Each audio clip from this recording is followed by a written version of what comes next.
Hello, my friends. I'm Glacia, intuitive life coach and Ascension guide. Thanks for being here with me. I want to start out really quickly by apologizing about the terrible sound quality on my last couple of videos. I have no idea why they uploaded like that. That's not what they sound like on my computer or the way that I saved them either. So I will not put music in the videos anymore because you've requested that I not. So I won't. I want to talk about the energies of 2021 and discernment and keeping an open mind to information that you hear and also using great discernment in believing and accepting just everything that you hear, okay? So I want to start out just by talking about oneness. So we are all one at source level. We know that. We are all one energetically speaking. We're connected to the same field. We have the same infinite breath that moves through all of us. Yet we are here on a level of the illusion of separation with individual expression and free will choice. So people have different agendas. So not every person or being on this planet has the same agenda. That's why we have such a polarized and divided reality right now. Okay? So when I'm talking about being all one, I really do mean that source level, and that when you do something, it impacts the whole collective. And everybody in the collective is impacting each other. And so that's how we are in unity consciousness right now. We're not conscious of our unity, or a lot of us are not, but we're getting there, through these light code activations. So using your discernment is going to be very important this year because, like I said, there are a lot of different agendas and not all of them are for the ascension process to take place. And I'm not talking about other light workers or anything like that. I honestly believe that all of the people who are dedicated to being light workers are doing what they believe to be the very best. There is controlled opposition out there that is posing as allies when they're not, or presenting information that is false to mislead you, okay? Now, this is where you're going to have to use discernment. If it sounds too good to be true, like being rescued, like suddenly there's going to be $10 million in your bank account type promises, use your discernment, loves, on that. Feel it out in your body and trust your gut. Now, speaking of trusting your gut, I need to talk about something that's extremely important for us to remember right now. That is, we are going through such a huge global crisis that most people are triggered into fight or flight and into the lower chakras of survival mode. Now, we know higher consciousness is not in the lower chakras, okay? Higher consciousness is accessed above the throat chakra, and everything below that is really about survival and expression in this world. So when you start rising up above that, you start to access higher wisdom, higher consciousness, and you start to explore universal concepts and universal consciousness and cosmic consciousness and Christ consciousness, which I'm not talking about religion when I talk about Christ consciousness. I'm talking about the 12-strand DNA template that the human body actually has that can embody a high level of consciousness that human beings would be at if there wasn't genetic tampering already, okay? So when I talk about cosmic consciousness and Christ consciousness, I use those words interchangeably, okay? And I need to reiterate that I'm not talking about religion. Okay, so when people are in survival mode, they are being triggered to think thoughts that match that body's expression. So your body and your subconscious mind do not know if something's real or imagined. So when you look out at the world and we have a real situation on our hands here, it triggers the body into fear, right? Because your mind starts to make up stories about what this situation is going to be like, how it's going to go. And then you start to have more thoughts that are similar to those lower frequencies of fear and survival. Okay? So, or just basic survival instincts, I mean, when you're approaching any type of information that's new, it may feel overwhelming because your body's in fight or flight and your mind is in defensive mode. When you're in fight or flight, you go into conflict thinking. You go into battle mode. So your mind starts to engage in imaginary battles in your mind, or where you're having to stand up for yourself, or it'll trigger you back into old thoughts where you had conflict or you had to defend yourself. So knowing that that is what's going on within the majority of the population, don't take anything personal. People are not at their best right now.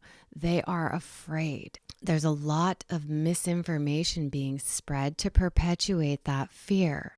That fear is not a healthy vibration. So do what you can to get out of that space, okay?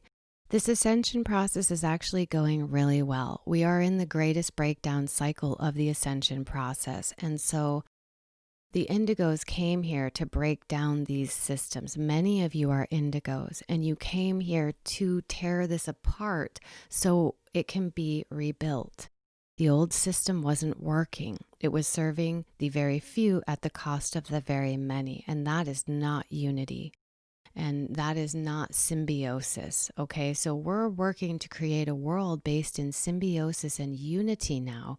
But because the old structure is still in place, it needs to be dismantled. And this is all systems, okay? And the people and beings perpetuating the misinformation need to be dealt with, and they are being dealt with, okay? And that is, the lies are being exposed within the governments and things like that, okay? The corruption is coming up to the surface. So, and that's something that's been going on for a while, and it will continue. The biggest years that we're in right now in this breakdown cycle is 2020 to 2024. So we're actually just really getting into it, but that doesn't mean it's going to get worse. When we are going through our inner work, facing our inner shadows, we are going through the dark night of the soul, we are having major activations and awakenings, and we're taking action on what we know to be the greatest good. That is when things start to get a little bit easier for you. If you're not facing your inner shadows, if you're not doing your inner work, things could get much harder for you. But that would only be temporary until you pick back up and start doing your inner work again, okay? We are very supported on this process. We don't need to call anybody in to save us. We are the ones who are saving ourselves. We came here with that in our intention. So keep that in mind. We came here to do what we're doing right now, and we knew that it would be a challenge. We've got this, okay? We do. We have this. Even though it looks scary out there, and there's a lot of fear being perpetuated, you don't have to buy into every fear story. Paying attention to the things that bring you joy, paying attention to your own inner work and falling in love with yourself and taking care of yourself, learning to receive. Those are all beautiful things to be doing right now. So these solar codes, when these solar codes come in and create these activations within us, we change really rapidly right now. We're not who we were yesterday, and tomorrow we won't be who we were today, right? So things are shifting so rapidly, and there's a snowball effect going on. So the more inner work you do and the more clearing you do, the more that creates space for others to do the same.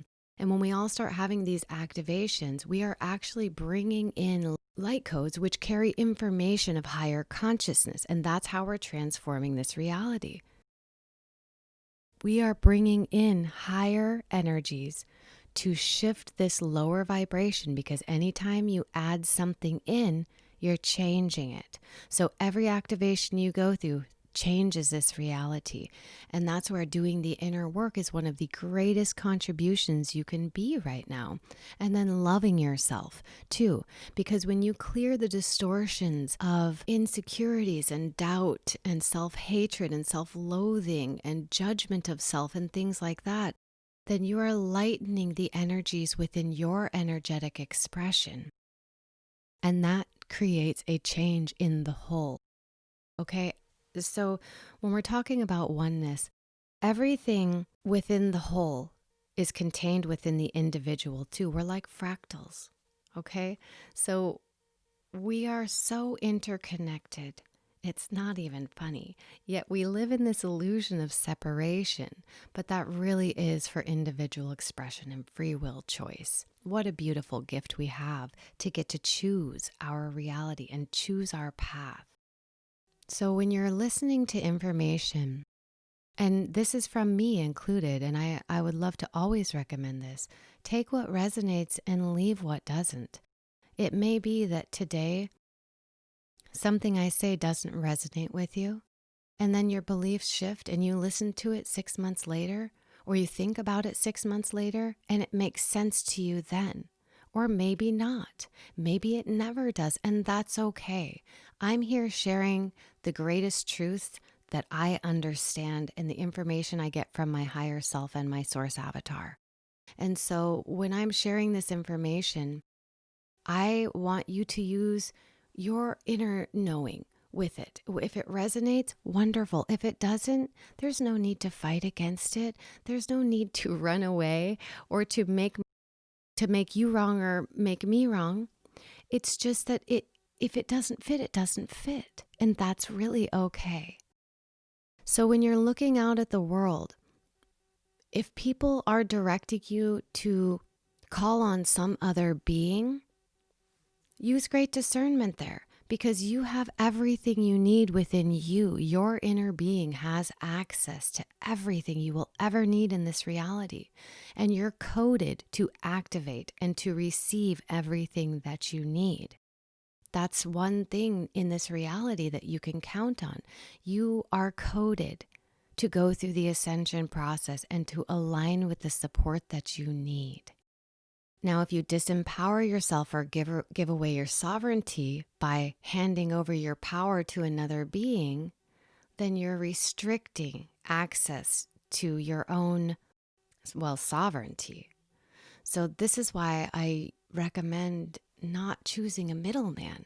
You're a co-creator in this universal expression. You have so much power.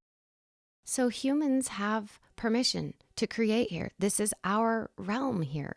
We have the ability as creator beings to create.